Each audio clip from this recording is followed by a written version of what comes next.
Welcome to African Folktales by Tammy. Please don't forget to hit the like button and subscribe for more interesting stories. Also share this story to someone who might be interested. Let's get into the story. In the quiet village of Odaniri, life moved at a gentle pace marked by the crowing of roosters at dawn and the rhythmic pounding of moths in the evenings. Among its humble inhabitants lived Mama Chidi, a widow whose life revolved around her only son Chidi. After losing her husband to illness, Mama Chidi had made it her life's mission to raise Chidi with love, discipline, and hope. He was her world, a constant reminder of the love she had shared with her late husband. Chidi was an 8-year-old boy with a lively spirit and a heart as warm as the sun. His laughter echoed through the village as he ran barefoot through the maize fields, his small frame darting between stalks like a bird in flight. He was well loved by everyone, from the old women who sat weaving baskets under the iroko tree to the young boys who played football with makeshift balls of wrapped banana leaves. For Mama Chidi, Chidi was more than just a son. He was a gift, a light in her darkest moments. She worked tirelessly to provide for him, tending to her small vegetable farm and selling fresh produce at the village market. Each morning she would braid his hair neatly, prepare his favorite yam porridge, and pray over him before sending him off to play or help with small chores. Chidi, my son, she would often say, you are my joy, my strength. One day you will make me proud. Their bond was unshakable, and Mama Chidi trusted few people as much as she trusted Uncle Obiora, her neighbor and longtime family friend. Uncle Obiora often told captivating folk tales to the children and was known for his calm and friendly demeanor.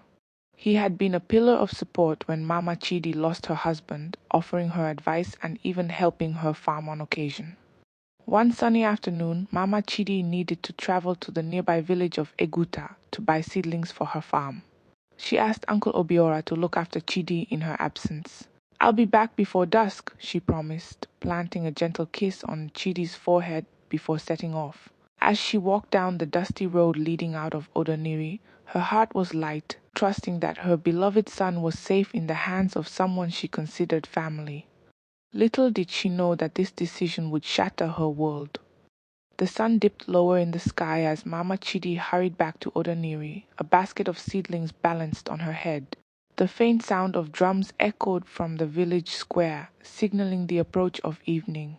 She smiled, imagining Chidi's eager face waiting for her at the door. Chidi, she called as she reached her compound. The house was quiet, unusually so. She set down her basket and peeked into the small kitchen. The firewood was untouched and Chidi was nowhere to be found. A flicker of unease crossed her mind. She stepped out and called again, louder this time. Chidi, where are you? Her voice carried into the dusk, but the only response was the chirping of crickets. Heart racing, Mama Chidi walked briskly to Uncle Obiora's compound. The old man was seated on a wooden stool, leisurely plucking feathers from a chicken. He looked up with a warm smile. Ah, Mama Chidi, you're back. How was the trip? Fine, she replied quickly, glancing around. Where's Chidi? Uncle Obiora paused for a moment, then pointed toward the distant stream. He said he wanted to play by the water. He should be back soon. Mama Chidi frowned. Chidi rarely wandered far, especially without telling her. At this hour, it's almost dark. Without waiting for a reply, she turned and hurried toward the stream, her steps quick and unsteady. The villagers joined her search when they heard her frantic cries. Lanterns were lit and the forest paths were combed. Groups of men waded into the stream calling Chidi's name. Women whispered prayers as they carried their children closer. Chidi, Mama Chidi's voice broke as she searched every shadow, every thicket. The hours stretched endlessly and the night deepened. By dawn, hope had begun to wane. Uncle Obiora stayed by her side, offering calm reassurances. He will turn up, Mama Chidi. Boys his age are adventurous. Perhaps he wandered farther than usual. But something in his tone made her pause. His words were soothing, but his eyes didn't hold the worry she expected. As the search dwindled over the following days, Mama Chidi's unease grew. Chidi was gone, and her mother's heart whispered that something far more sinister had happened. The once lively compound of Mama Chidi became a hauntingly quiet place. The laughter that used to echo from its walls had vanished with Chidi. For days, Mama Chidi couldn't eat or sleep. Every corner of the house reminded her of her son, his wooden toys, his small sandals by the door, and the mat where he'd curl up after playing in the fields. She clung to hope like a drowning man to a straw. The villagers of Odaniri, kind and supportive, continued to console her. Some shared stories of children who had been lost and found after months. Others prayed with her, lighting candles and pouring libations at the village shrine. But the days turned into weeks, and still there was no sign of Chidi. Mama Chidi began extending her search beyond Odaniri.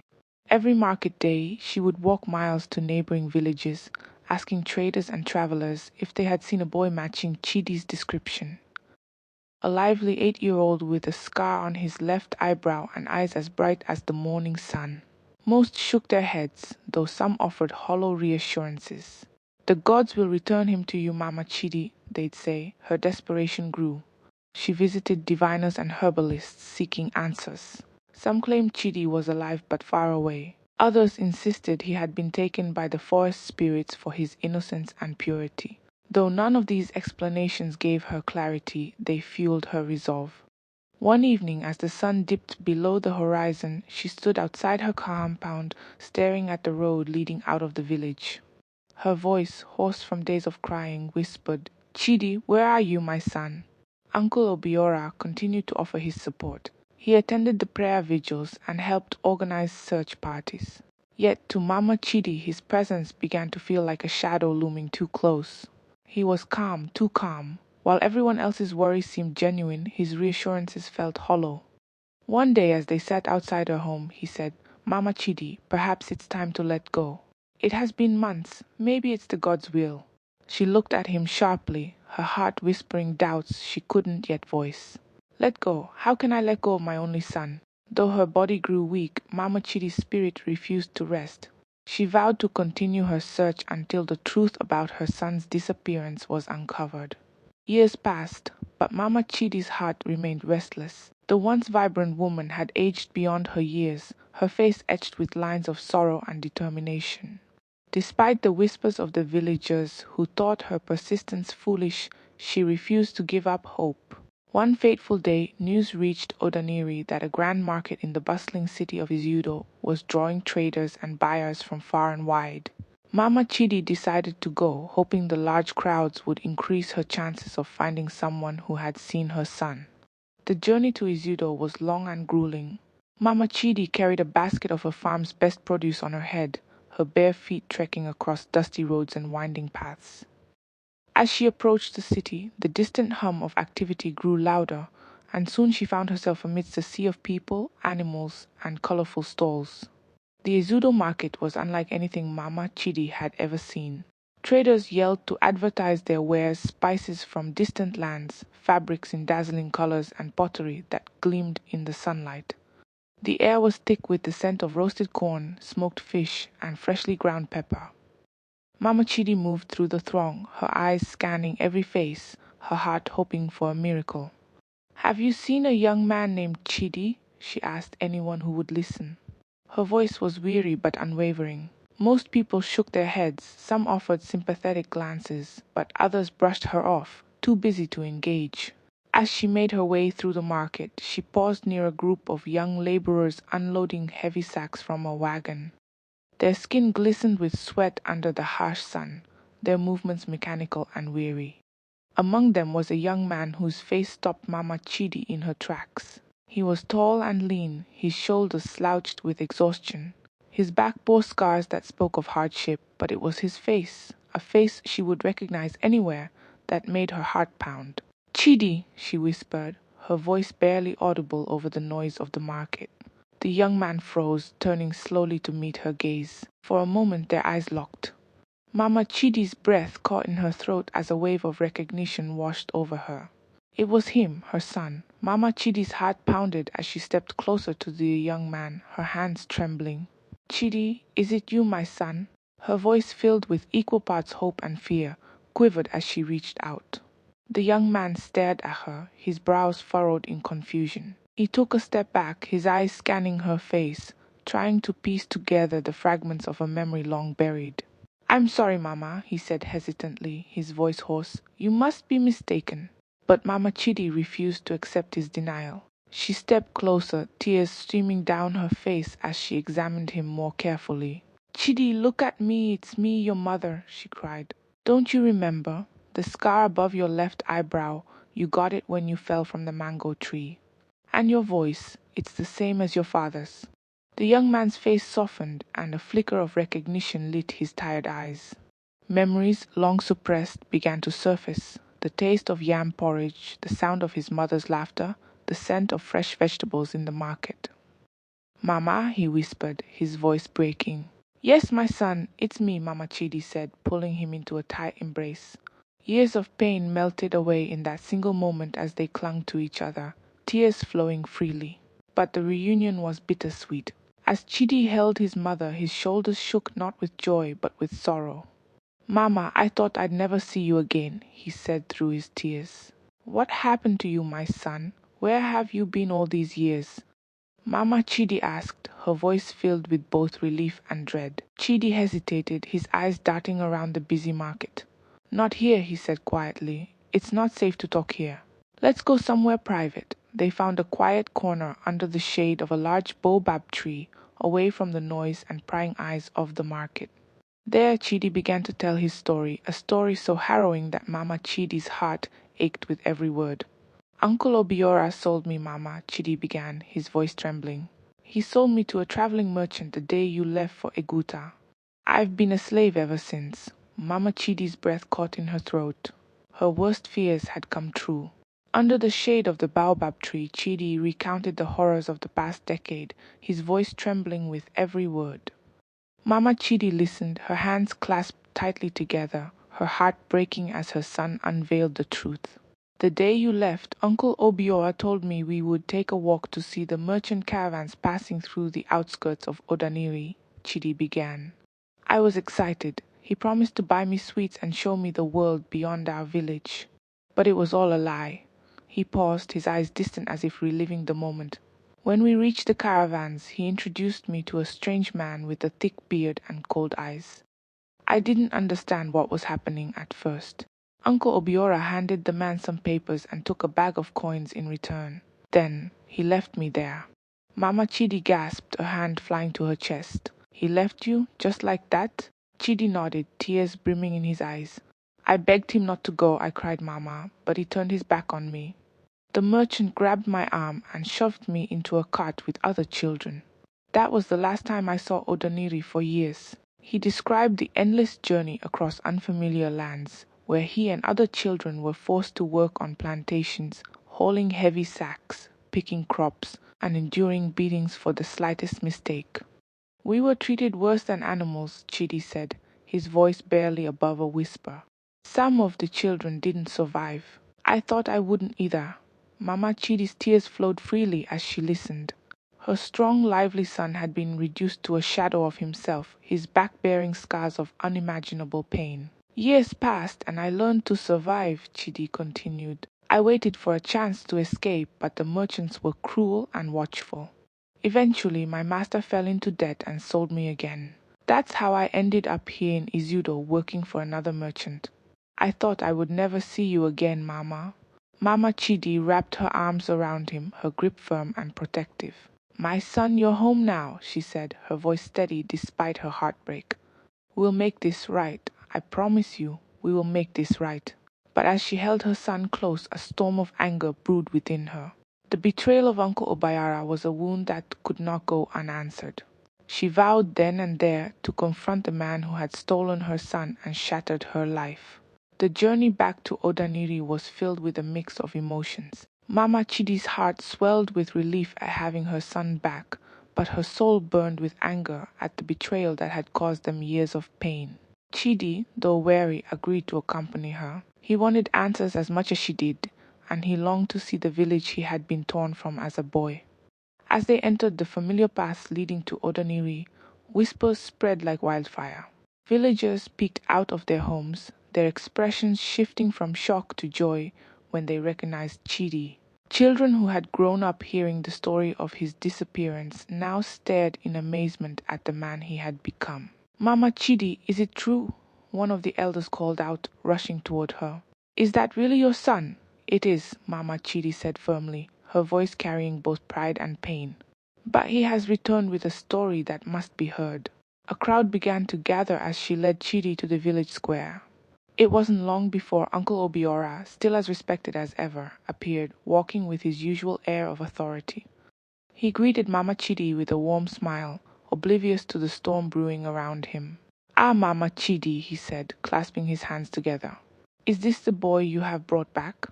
Such a blessing! Mama Chidi's eyes narrowed, her voice cutting through the murmurs of the crowd.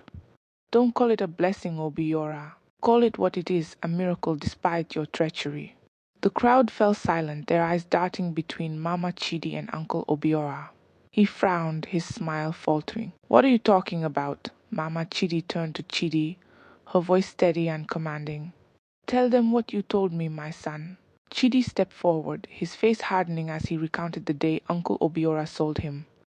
The betrayal, the suffering, and the years of torment poured out in vivid detail. Gasps and murmurs rippled through the crowd as Chidi pointed directly at the man he once trusted. You sold me for coins, Chidi said, his voice trembling with emotion. You robbed me of my childhood, my freedom, and my family. How could you do that? Uncle Obiora's face turned pale, his composure crumbling under the weight of the accusations. The villagers who had once respected him now looked at him with disbelief and anger. I didn't mean for it to happen like this, he stammered, but his words only fueled the crowd's outrage. Mama Chidi stood tall, her eyes blazing with fury. You will answer for what you have done, she declared. The village square buzzed with tension as the crowd pressed closer around Uncle Obiora. His once calm and authoritative demeanor had crumbled under the weight of the accusations. Beads of sweat gathered on his forehead, and his hands trembled as he tried to deny the claims. This is a misunderstanding, Uncle Obiora shouted, his voice shaky. I've always cared for Chidi and Mama Chidi. Why would I ever harm them? Mama Chidi stepped forward, her eyes blazing with fury. You dare lie to these people. My son scars his pain. Are those lies too? He remembers what you did, Obiora. You sold him for a bag of coins like he was nothing. Chidi's voice rang out, firm and resolute. You abandoned me to strangers who beat and enslaved me. I begged you not to leave me. I cried for you, but you turned your back on me.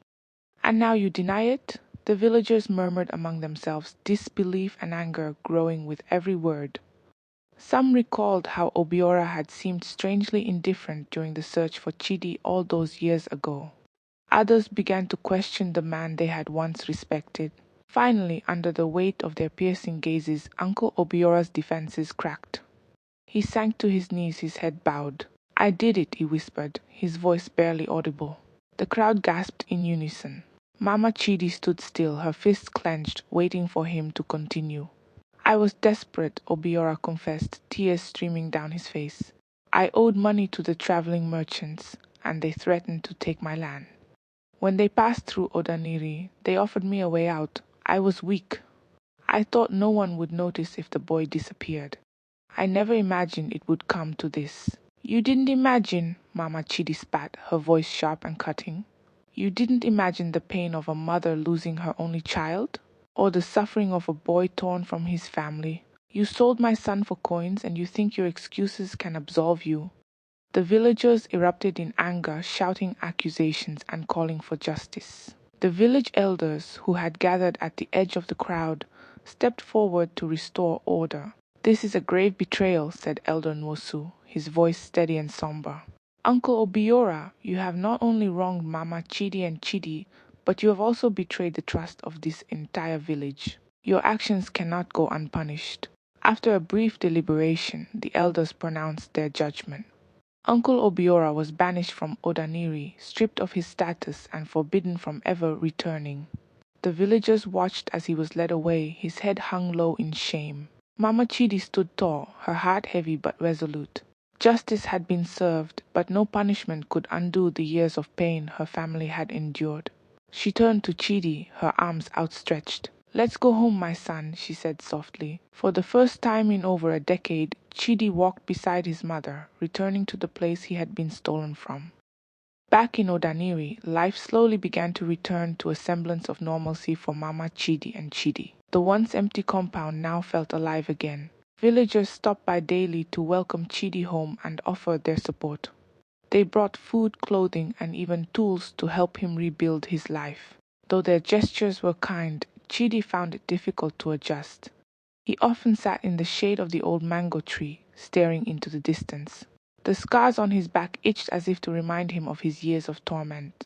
Nightmares haunted him, replaying the faces of cruel merchants and the cries of other enslaved children.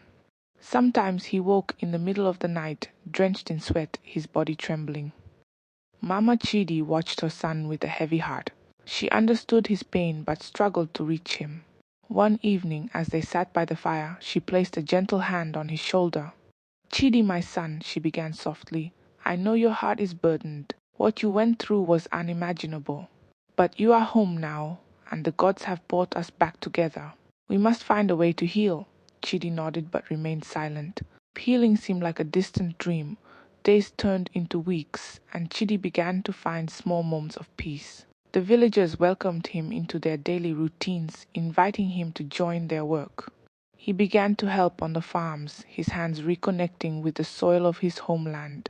The physical labor, though tiring, gave him a sense of purpose and familiarity.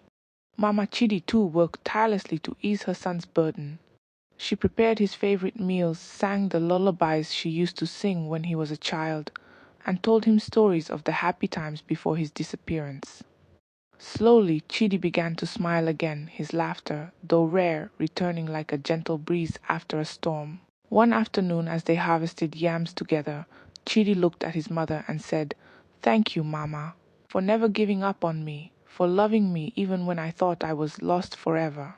Tears filled Mama Chidi's eyes. "You are my son, Chidi. I would have searched for you until my last breath."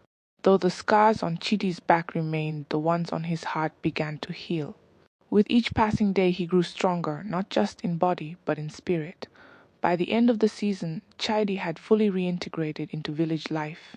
He worked the land, shared his story with the youth, and began to rebuild the bonds he had lost. Together with Mama Chidi, he transformed their compound into a vibrant home filled with love and hope. Years passed and Odaniri thrived once more, its peaceful rhythms restored. Mama Chidi and Chidi, though forever changed by their ordeal, found joy in the simple blessings of life. Their story became a source of inspiration, passed from lips to ears around the village fires. Chidi, now a strong and wise young man, had become a storyteller in his own right. On moonlit nights, the children of Odaniri would gather under the old mango tree to hear him speak. His voice carried a mix of strength and vulnerability, and his stories, woven with lessons of resilience, love, and forgiveness, captivated all who listened. One evening, as the fire crackled and the children sat wide-eyed, Chidi began to tell his tale.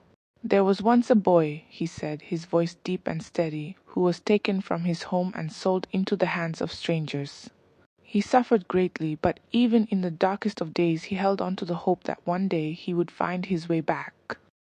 The children listened intently, unaware that this was Chidi's own story. He spoke of betrayal, pain, and loss, but also of courage, love, and the unwavering strength of a mother's heart. Meanwhile, Mama Chidi sat nearby, her hands busy weaving baskets, but her ears tuned to every word her son spoke.